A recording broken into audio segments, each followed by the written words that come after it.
Hi శ్రీవేద్, hi Mahanya. ఈ మధ్య మీరు ఫోన్లో ఏదో గేమ్ ఆడుతున్నారంటే ఏంటది?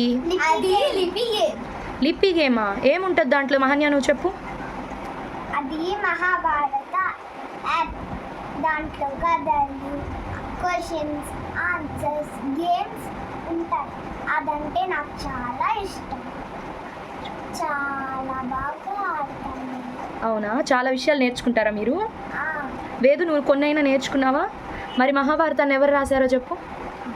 మహాభారతాన్ని వేదవ్యాస మహర్షి రచించాడు. లేఖకుడి కోసం వేదవ్యాస మహర్షి బ్రహ్మదేవుడికి తపస్సు చేశాడు.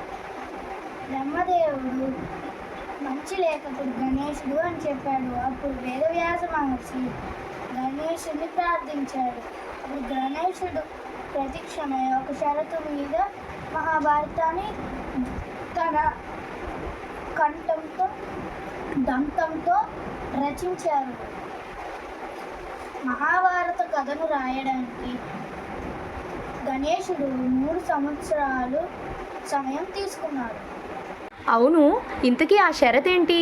ఆపకుండా చెప్తేనే రాస్తానన్నాడు గణేశుడు. దానికి మహర్షి, అయితే మీరు ప్రతి శ్లోకానికి అర్థం తెలుసుకొని రాయాలన్నారు.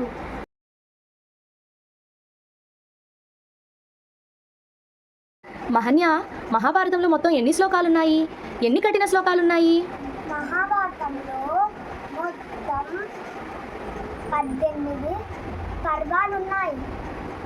1,500,000 శ్లోకాలున్నాయి. 8,800 కఠిన శ్లోకాలున్నాయి. వాటినే వ్యాసఘట్టం అంటారు. మరియు గ్రంథి అని కూడా అంటారు.